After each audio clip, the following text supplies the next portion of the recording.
Oke, ayo sama-sama kita bahas blog, kutipan tokoh, dan pidato pelajaran bahasa Indonesia kelas 6 SD. Blog adalah singkatan dari weblog atau website log. Blog ini merupakan situs internet untuk mempublikasikan catatan harian seseorang yang ditulis secara terstruktur atau waktu yang berurutan.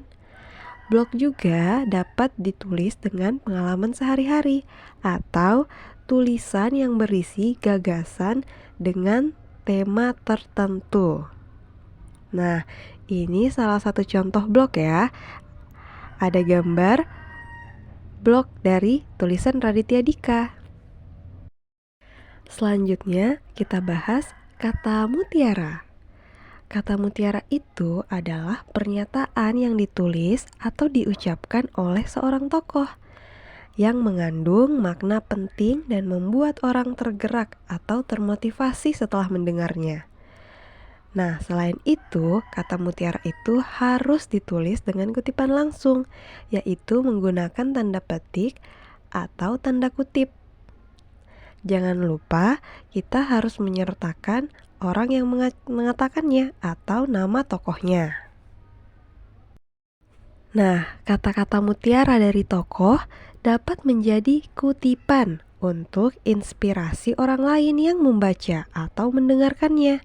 Oleh karena itu, kutipan tersebut biasanya dimasukkan dalam tulisan atau ditambahkan dan disampaikan langsung dalam pidato sebagai pembakar semangat atau menarik orang-orang agar semakin yakin dan mau mengikuti ide-ide dan argumen-argumen yang disampaikan dalam pidato.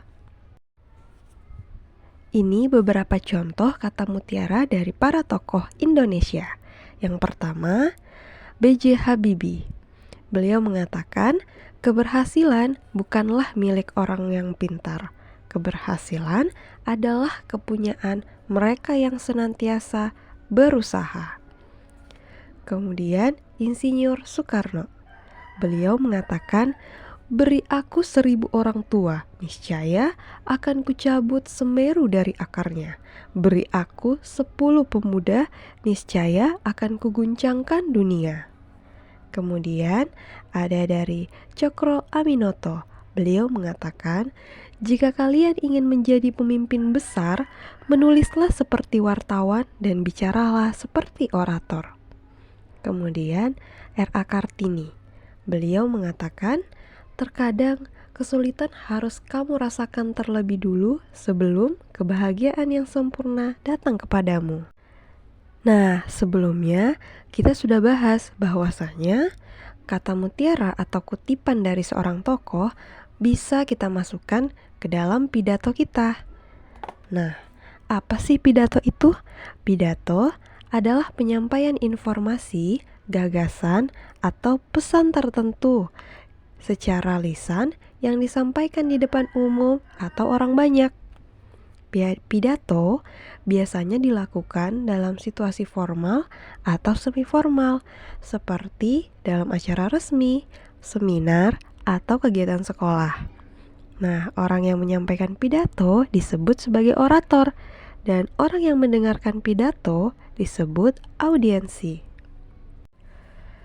Dalam pidato ada struktur yang harus kita pelajari. Yang pertama, pembukaan, yang kedua, isi, dan yang ketiga, penutup.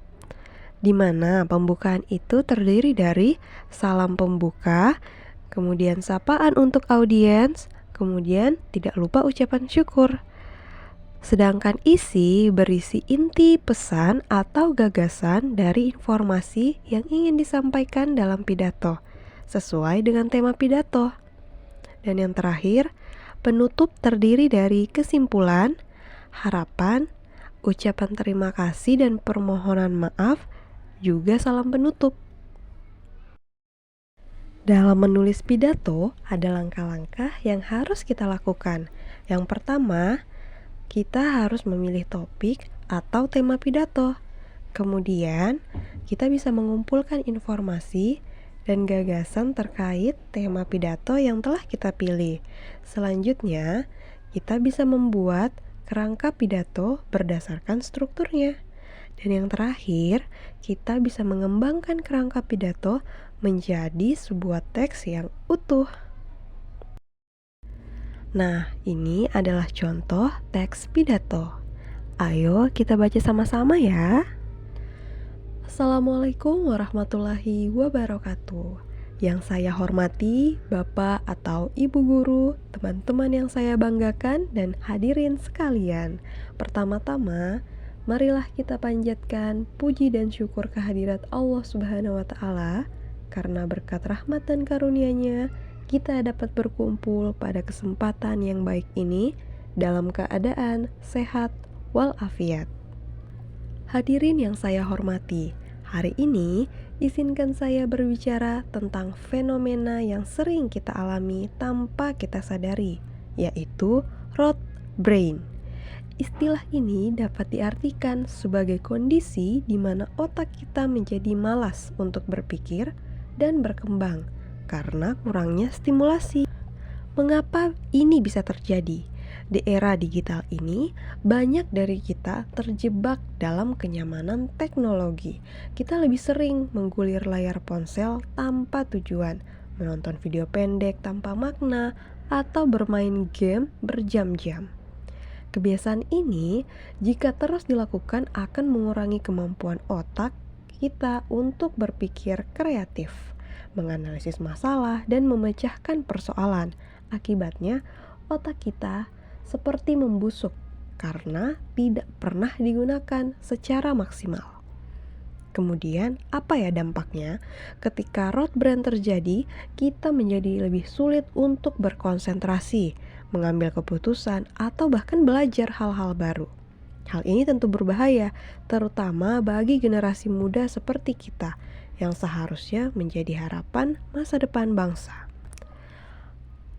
Lalu, bagaimana seharusnya kita mengatasi hal tersebut? Yang pertama, kita harus batasi penggunaan teknologi tanpa tujuan.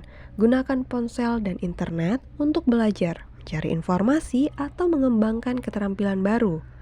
Kemudian yang kedua, perbanyak membaca buku. Dengan membaca, dapat menambah wawasan dan meningkatkan kemampuan literasi. Dan yang ketiga, lakukan aktivitas yang melatih otak. Misalnya, bermain teka-teki, belajar bahasa baru, dan mencoba hobi yang membutuhkan kreativitas. Dan yang keempat, kita harus berinteraksi dengan orang lain, diskusi, debat, atau sekedar berbicara dengan orang lain, itu bisa melatih otak kita untuk berpikir kritis dan empati. Nah, hadirin sekalian, ingatlah bahwa otak kita adalah anugerah terbesar yang diberikan oleh Tuhan. Mari kita gunakan dan latih otak kita sebaik mungkin agar tidak terjebak dalam rote brain. Masa depan kita ditentukan oleh seberapa baik kita memanfaatkannya. Sekian pidato yang dapat saya sampaikan. Semoga bermanfaat dan menjadi pengingat bagi kita semua. Wassalamualaikum warahmatullahi wabarakatuh. Nah, itu tadi contoh dari teks pidato terkait rote brain. Oke, jadi kalian bisa menggunakan teks pidato ini untuk melatih kalian berpidato. Sebelumnya, kalian harus tentukan dulu strukturnya dari teks pidato yang ini ya. Terima kasih.